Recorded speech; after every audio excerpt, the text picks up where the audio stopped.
सनातन धर्म में ब्रह्मा ही अनंत चेतना है। वही चेतना कभी शक्ति बनकर प्रकट होती है, कभी शिव बनकर, कभी विष्णु बनकर, कभी ब्रह्मा, सूर्य, गणेश, सरस्वती, लक्ष्मी, दुर्गा, काली, राम, कृष्ण, हनुमान के रूप में। देवी देवता हमारी अंतःशक्ति, प्रकृति और चेतना के विभिन्न आयामों के प्रतीक हैं। स्तुति का अर्थ केवल मंत्रोच्चारण नहीं, बल्कि हृदय से आभार और एकाग्रता के साथ उनकी महिमा को स्मरण करना है। सार्वभौमिक स्तुति सृष्टि के हर कण में वही शक्ति व्याप्त है। जब हम किसी एक देवता की उपासना करते हैं, तो वास्तव में उस परम ब्रह्मा की ही वंदना करते हैं। मंत्र त्वमेव माता च पिता त्वमेव, त्वमेव बंधुश्च सखा त्वमेव, त्वमेव विद्या द्रविणं त्वमेव, त्वमेव सर्वं मम देव देव भावार्थ। हे परमेश्वर, आप ही मेरे माता पिता हैं, आप ही मेरे मित्र, आप ही मेरे गुरु, आप ही मेरा धन, आप ही मेरा ज्ञान और आप ही मेरा सर्वस्व हैं। आध्यात्मिक अर्थ यह स्तुति अहंकार को समाप्त कर हमें परम ब्रह्मा की शरण में ले जाती है। जब साधक यह समझ लेता है कि उसका सब कुछ उस दिव्यता से ही है, तब जीवन में भय, ईर्ष्या और क्रोध स्वतः समाप्त होने लगते हैं। शिव का स्वरूप भगवान शिव संहार और पुनः सृजन के अधिपति हैं। वे समय, मृत्यु और अनंतता के स्वामी हैं। उनका तृतीय नेत्र विवेक और ज्ञान का प्रतीक है। नमः शिवाय यह पंचाक्षरी मंत्र संपूर्ण ब्रह्मांड के पंच तत्वों पृथ्वी, जल, अग्नि, वायु, आकाश को संतुलित करता है। महामृत्युंजय ममंत्र त्र्यंबकम यजामहे सुगंधिं पुष्टिवर्धनम, उर्वारुकमेव बंधनान मृत्योर्मुक्षीय मामृतात्। यह मंत्र अकाल मृत्यु से रक्षा करता है और दीर्घायु प्रदान करता है। पौराणिक प्रसंग, एक समय समुद्र मंथन में कालकूट विष निकला। समस्त देवता भयभीत हो गए। शिव ने करुणापूर्वक उस विष को अपने कंठ में धारण किया और नीलकंठ कहलाए। यह घटना हमें सिखाती है कि शिव वह शक्ति हैं जो संसार के विष को भी अपने भीतर समाहित कर शांति बनाए रखते हैं। विष्णु सृष्टि के पालनहार हैं। वे करुणा, संतुलन और धर्म के प्रतीक हैं। स्तुति कॉपी कोड शांताकारं भुजगशयनं पद्मनाभं सुरेशम, विश्वाधारं गगन सदृशं मेघवर्ण शुभांगम लक्ष्मीकांत कमलनयनं योगिभिर्ध्यानगमयम्, वंदे विष्णु भव भयहरम सर्वलोकैकनाथम भावार्थ। हे भगवान, आप शांति के स्वरूप हैं, अनंत आकाश के समान असीमित हैं, शेषनाग पर शयन करते हैं और समस्त लोकों के स्वामी हैं। महिमा विष्णु की उपासना से जीवन में स्थिरता, धर्म की रक्षा और सभी प्रकार के संकटों से मुक्ति मिलती है। देवी दुर्गा स्तुति दुर्गा माता शक्ति की पराकाष्ठा हैं। वे महिषासुर मर्दिनी, अज्ञान का नाश करने वाली और भक्तों की रक्षक हैं। मंत्र या देवी सर्वभूतेषु शक्ति रूपेण संस्थिता। नमस्तस्य नमस्तस्य नमस्तस्य नमो नमः। यह मंत्र 9 रूपों की आराधना का सार है। पौराणिक कथा, महिषासुर नामक असुर ने त्रिलोक में आतंक मचाया। तब सभी देवताओं की शक्तियों का सम्मिलन हुआ और देवी दुर्गा प्रकट हुईं। उन्होंने महिषासुर का वध कर धर्म की रक्षा की। साधना फल भय, रोग, संकट से मुक्ति, शक्ति, साहस और आत्मविश्वास में वृद्धि, परिवार में सुख शांति। देवी लक्ष्मी स्तुति लक्ष्मी माता धन, ऐश्वर्य, सौंदर्य और समृद्धि की अधिष्ठात्री हैं। मंत्र नमस्तेस्तु महामाये श्रीपीठे सुरपूजिते, शंखचक्रगदाहस्ते महालक्ष्मी नमोस्तु ते। महिमा, धन और वैभव के साथ साथ लक्ष्मी साधना से मन की दरिद्रता दूर होती है। वास्तविक लक्ष्मी का अर्थ केवल धन नहीं, बल्कि संतोष और सौभाग्य है। देवी सरस्वती स्तुति सरस्वती माता ज्ञान, कला, संगीत और वाणी की देवी हैं। मंत्र या कुंदेन्दु तुषारहार धवला या शुभ्रवस्त्रावृता, या वीणा वरदंड मंडितकरा, या श्वेत पद्मासना, या ब्रह्माच्युत शंकर प्रभृतिभिर्देवः सदा वंदिता। सामा पातु सरस्वती भगवती न्यशेष जाड्यापहा। फल, शिक्षा और विद्या में उन्नति, वाणी की मधुरता, स्मरण शक्ति का विकास। भगवान सूर्य स्तुति सूर्य देव प्रत्यक्ष देवता हैं जो हमें प्रतिदिन प्रकाश, ऊर्जा और जीवन देते हैं। मंत्र जपा कुसुम संकाशं काश्यपेयं महाद्युतिम, तमोरें सर्व पापघ्नम प्रणतोस्मि दिवाकर्म सूर्य उपासना से नेत्र ज्योति, स्वास्थ्य और तेजस्विता बढ़ती है। भगवान गणेश स्तुति गणेश जी विघ्नहर्ता और मंगल करता है।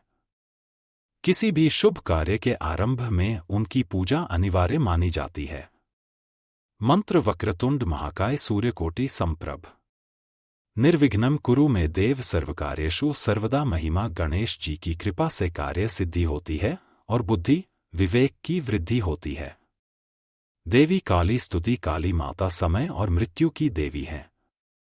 उनका स्वरूप भयावह होते हुए भी असीम करुणा से भरा है। मंत्र क्रीं कालिकाय नमः यह बीज मंत्र साधक को आंतरिक भय से मुक्त करता है। आध्यात्मिक अर्थ काली अज्ञान और अहंकार का संहार करती है। वे हमें बताती हैं कि जीवन क्षणभंगुर है और हमें सत्य का आलिंगन करना चाहिए। हनुमान स्तुति हनुमान जी शक्ति, भक्ति और निर्भयता के प्रतीक हैं। चौपाई कॉपी कोड जय हनुमान ज्ञान गुण सागर।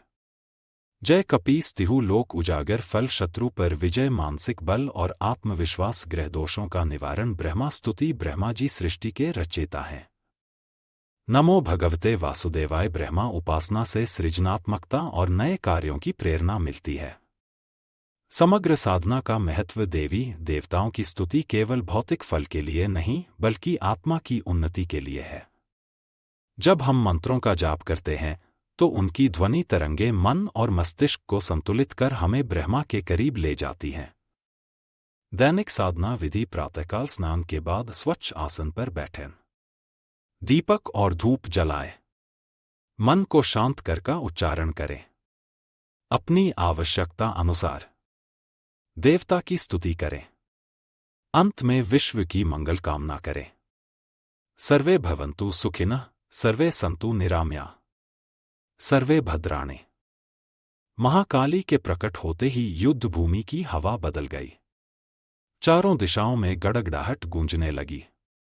रक्तबीज ने देखा कि देवी का यह रूप पहले देखे गए किसी भी शक्ति से अधिक उग्र है।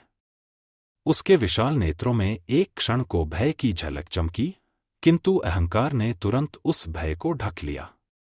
उसने गरजकर कहा, देवी, चाहे तुम कितने ही रूप क्यों ना धारण कर लो, मेरे रक्त से अनगिनत रक्तबीज उत्पन्न होते रहेंगे। तुम मुझे मार नहीं सकती।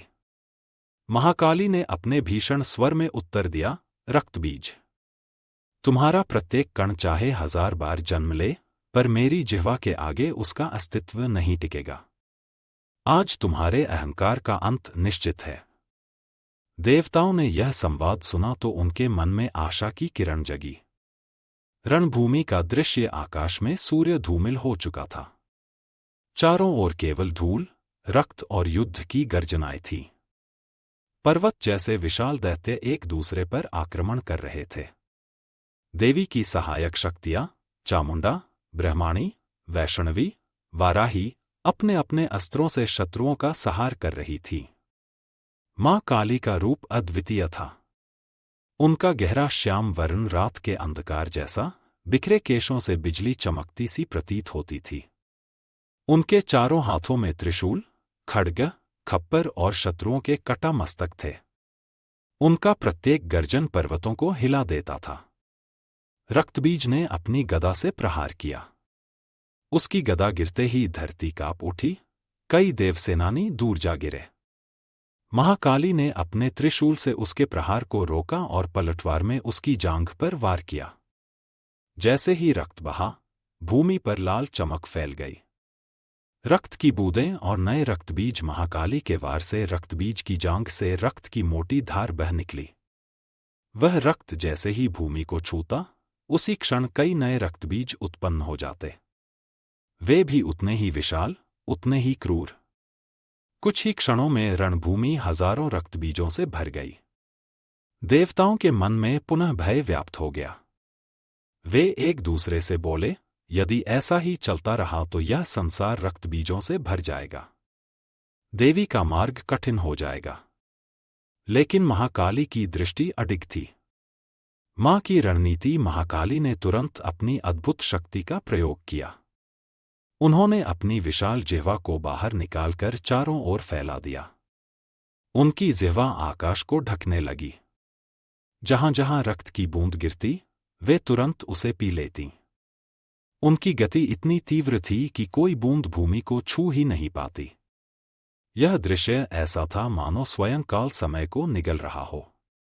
मां ने चामुंडा को संकेत दिया, दैत्यों को व्यस्त रखो, मैं रक्त को पीती रहूंगी। चामुंडा और अन्य शक्तियां शत्रुओं पर टूट पड़ी। उनका लक्ष्य था रक्तबीज को बार बार घायल करना ताकि उसका रक्त बाहर निकले और महाकाली उसे पी सके। रक्तबीज का हताश होना। रक्तबीज अब समझ चुका था कि यह युद्ध साधारण नहीं है।